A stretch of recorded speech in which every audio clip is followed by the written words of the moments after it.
Tout dans la vie peut empêcher quelqu'un d'arriver.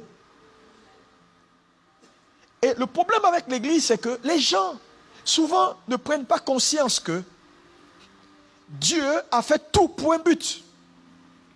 Je dis tout pour un but. Dites Amen. Amen. Il y a à chaque étape de ta vie, il y a une position que Dieu veut que tu atteignes. Si cette position n'est pas atteinte, il y a un retard. Et quand on regarde l'église, il y a trop de retard. Des gens qui devaient être mariés il y a 10 ans qui ne le sont pas aujourd'hui. Des gens qui devaient avoir un certain niveau social il y a 5 ans qui ne sont même pas encore à ce niveau aujourd'hui. Des gens qui devaient avoir un niveau de gloire que Dieu attend d'eux, qui n'ont pas ce niveau de gloire-là et qui se contentent et puis qui disent les voies de Dieu sont insondables. Ne prenez pas la vie à la légère. Alléluia. Amen. Premier boulot, 50 ans. Il y a quelque chose qui ne va pas. Quelque chose que tu dois avoir il y a 10 ans, depuis tu poursuis la chose. Il y a un problème quelque part. Et vous allez voir que la plupart des gens en Occident en général, lorsqu'ils viennent en Occident, c'est pourquoi? Surtout les Africains en général. C'est parce qu'ils ont constaté que là où ils vivent, il y a des problèmes. Donc quand ils font le choix de venir en Europe ou en Occident en général, c'est pour rattraper le retard ou gagner leur vie ou réussir, entre guillemets, n'est-ce pas? Mais vous allez voir qu'ils viennent 20 ans après, 30 ans après, ils ne sont pas arrivés et ils ne peuvent plus retourner.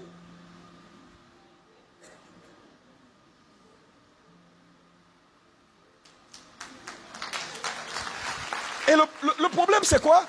C'est que, ça dit, c'est subtil. Le temps de te rendre compte, tu as déjà fait 30 ans à Paris. Et les 30 ans en valeur ajoutée, tu gagnes rien du tout. Parce que vous savez, le statu quo ne gêne pas Satan. Les gens disent non, à Paris, on se soigne, on mange. C'est pas ça ta destinée.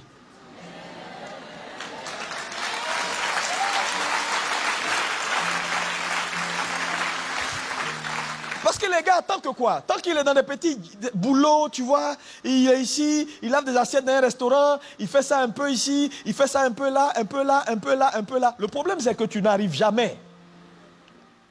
Et souvent, tu ne peux plus retourner. Parce que tu as juste ce qu'il te faut pour manger et payer tes taxes. Et donc, tout le monde croit au pays que tu es arrivé. Tu es le seul à savoir que tu n'es pas encore arrivé.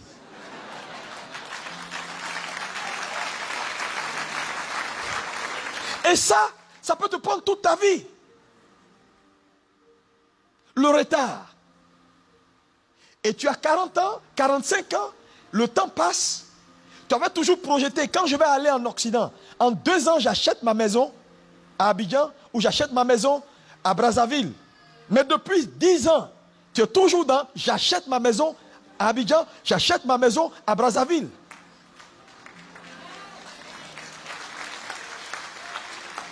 Ce matin, Dieu m'a envoyé pour que tous les retards, que Dieu te communique la vitesse divine pour rattraper tous tes retards au nom de Jésus. Parce que la volonté de Dieu, dans ces temps de la fin, c'est d'accélérer les destinées. Pour que ce pourquoi Dieu t'a envoyé sur cette terre, que tu puisses l'accomplir. Dis Amen. Alléluia. Il n'y a rien de plus frustrant que de savoir que voilà mon niveau et d'être à un autre niveau de sa vie. Voilà ce que je suis capable de faire et d'être en train de faire autre chose. Il n'y a rien de plus frustrant. Et j'ai dit, le problème avec le retard, c'est que certains n'arrivent jamais. Mais Dieu te fera la grâce au nom de Jésus. J'ai dit, Dieu te fera la grâce au nom de Jésus. Alléluia. David parle de satisfaction matinale. Il fait la prière pour dire, Seigneur, satisfais-moi tôt le matin, que la bénédiction ne vienne pas en retard. Frères et sœurs, que sert-il à un homme d'avoir une voiture à 80 ans? Ça ne sert plus à rien. Ta première voiture, neuve, c'est à 80 ans tu l'as. Ça te sert à quoi? C'est la climatisation qui va te tuer. C'était mieux tôt. Dis c'est maintenant, je veux la bénédiction. Non, non, sérieusement, dis avec conviction. Dis c'est maintenant. Parce qu'il y a des choses, après, ça ne vaut plus rien. Que vaut une belle chaussure avec des pieds qui sont malades? Tu vas contempler la chaussure, c'est tout. Ça ne va plus te servir. Ou bien, il y a un trou ici, tu ne sais pas qu'il y a un trou. Tu tombes dans le trou. Maintenant, on t'envoie l'information que, il y a un trou. Est-ce que l'information est utile? Il y a des informations qu'il te faut maintenant. Je dis, les informations qu'il te faut pour achever ta destinée ne viendront pas après ta chute. Dis Amen. Dieu va te les envoyer tôt le matin. Dis avec moi, satisfaction matinale. Telle est ma portion. Au nom de Jésus. Tu n'es pas venu accompagner les gens sur la terre. Tu as quelque chose à faire, tu le feras dans le temps au nom de Jésus. Alléluia. Jésus a dit, je dois faire les œuvres de celui qui m'a envoyé pendant qu'il est jour, car la nuit vient, notion d'urgence. Faire les choses au moment où il faut les faire pour entrer dans le plan de Dieu pour sa vie. Voilà la volonté de Dieu pour son église dans ces temps de la fin. Mais Satan fait une chose, c'est que Satan sait qu'un homme qui est en retard est un homme qui est retardé. Quand on lit Ecclésiaste 3, versets 1 et 2, la Bible dit quoi dans Ecclésiaste 3, versets 1 et 2? Il dit, il y a un temps pour tout sous les cieux. Est-ce qu'on peut dire avec conviction, il y a un temps pour tout sous les cieux? Donc, la Bible dit simplement que tout est dans le temps. Verset 2, il dit, un temps pour naître et un temps pour mourir. Je m'arrête là. Ça dit, il balise la vie. Il dit, la vie est dans le temps. Dieu est hors du temps, mais il a mis les hommes dans le temps. Il y a un temps pour naître, il y a un temps pour mourir. Ça veut dire simplement qu'il n'y a pas assez de temps pour perdre le temps. Parce que la vie est balisée. Il a donné à ta naissance et à ta mort, il a mis des balises pour dire, ces choses-là sont dans le temps. Et donc, il faut faire très attention. Et partant sur ce verset-là, les commentateurs bibliques ont divisé la vie de l'homme en 3 grandes saisons majeures. Ça veut dire quoi? La première saison de la vie d'un être humain, c'est ce qu'on appelle la saison du matin, qui va de 0, sa naissance, à 30 ans. La saison du matin, dans la vie d'un homme, c'est la saison de l'établissement des fondements de la vie. Le problème, c'est que Satan a enlevé la sagesse à tous ceux qui sont dans cette tranche d'âge. Ils pensent qu'ils sont tout jeunes, ils pensent qu'ils ont le temps pour eux. Alors, quand on leur parle, ils n'ont même pas de conscience. Ils disent, on est jeunes, laissez-nous vivre notre vie. On a le temps de faire ce qu'on a fait. Non, tu n'as pas le temps. Donc, entre 0 et 30 ans, c'est ce qu'on appelle la saison du matin. Un homme qui est entre 0 et 30 ans est dans sa saison du matin. Et dans cette saison, on bâtit les fondements de la vie. Dieu te donne cette saison-là pour établir ce qui va être le socle de ta vie. C'est là qu'on prend les bonnes décisions. C'est là qu'on doit s'appliquer à la sagesse. Mais malheureusement, c'est là où Satan gaspille les saisons. Parce que l'objectif du retard, c'est gaspiller vos saisons. Sachant qu'il y a un deadline.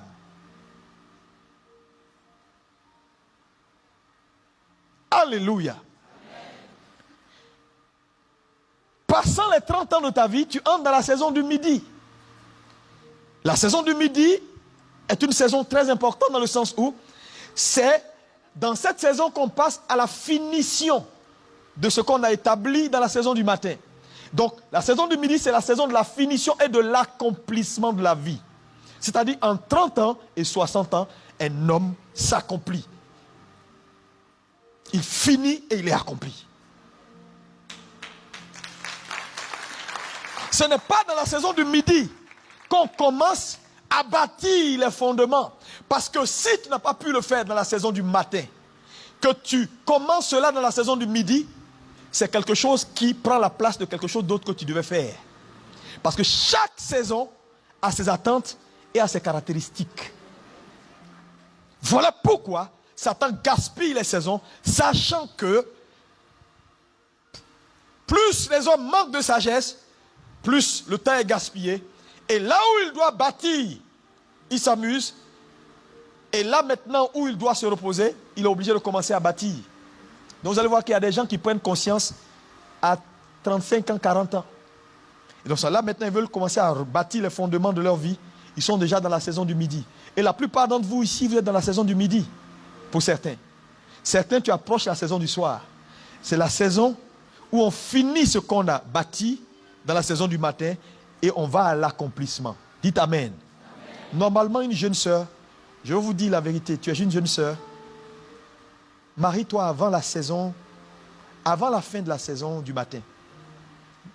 Tu es un parent, il faut veiller à ce que tes enfants se marient en sortant de la saison du matin. Parce que, regardez dans nos villages, quand les gens vont au champ, ils sortent à quelle heure? Tôt le matin, 6 heures. Mais pourquoi ils vont à 6 heures? C'est pour dévancer l'aurore. Mais pourquoi ils veulent dévancer l'aurore? Parce que dès que le soleil se lève, le soleil ralentit ta course et ta productivité. Donc ils dévancent le soleil pour ne pas que le soleil ralentisse leurs efforts. Quand un homme dépasse sa saison, le soleil se lève. Ce qu'il aurait pu faire plus facilement, il met plus d'efforts à le faire hors saison. Regardez, par exemple, vous allez voir dans une église, nous on est pasteurs, on reçoit les gens tout le temps. Mais il y a deux catégories de gens. Quand on reçoit des sœurs, elles viennent nous dire, pasteur, mais il n'y a pas d'hommes dans l'église, hein, il n'y a pas trop d'hommes dans l'église. Ça, c'est une catégorie de femmes qui parlent ainsi. Et il y a une autre catégorie de femmes qui viennent nous voir, ou de sœurs qui viennent nous voir. Pasteur, les hommes nous emmerdent, il y en a trop qui nous tournent autour de nous. Mais attends, je ne peux pas comprendre, dans une même église, il n'y a pas d'hommes et il y a des hommes. Quel est le problème? Question de saison.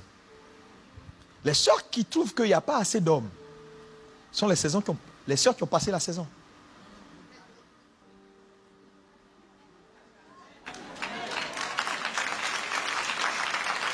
Et souvent, les sœurs qui vont te dire, ah, pasteur, on m'emmerde trop, tout le monde veut me... J'ai 3 messieurs qui veulent me fiancer, 4, 5, 6, 7, 8, 9, 10. C'est les sœurs qui sont encore dans la saison. Parce que hors saison, les choses deviennent plus compliquées. Mais souvent, Satan enlève la sagesse et l'intelligence aux jeunes sœurs qui sont dans la saison du matin. Elles pensent qu'elles sont toutes belles, elles pensent qu'elles ont le temps pour elles, et donc elles s'amusent. Et le temps de s'en rendre compte, elles entrent dans la saison du midi. Le soleil s'est levé et les choses deviennent plus compliquées.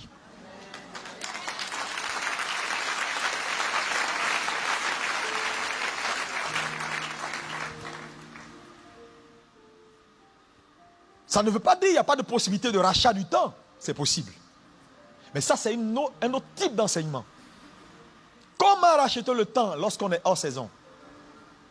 Ce n'est pas mon message ce matin.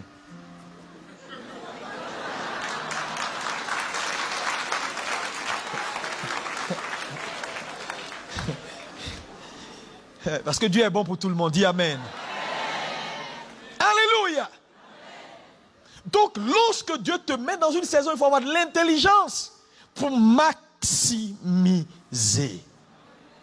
Certains gaspillent leur saison de midi et se retrouvent dans la saison du soir. Parce que la dernière saison, c'est la saison du soir.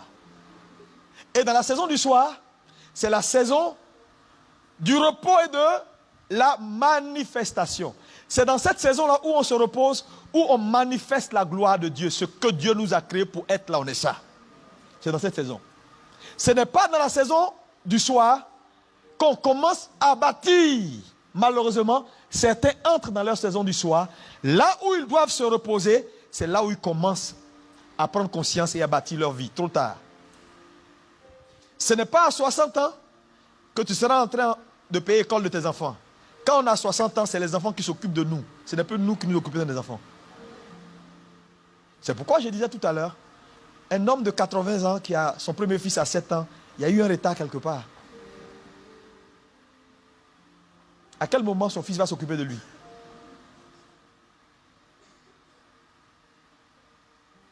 Satan donc cause les retards parce qu'il veut gaspiller les saisons. En gaspillant les saisons, il pousse les hommes à ne pas accomplir leur destinée. Parce que qu'importe ce que tu dis, vous savez, la gloire de Dieu, c'est quoi?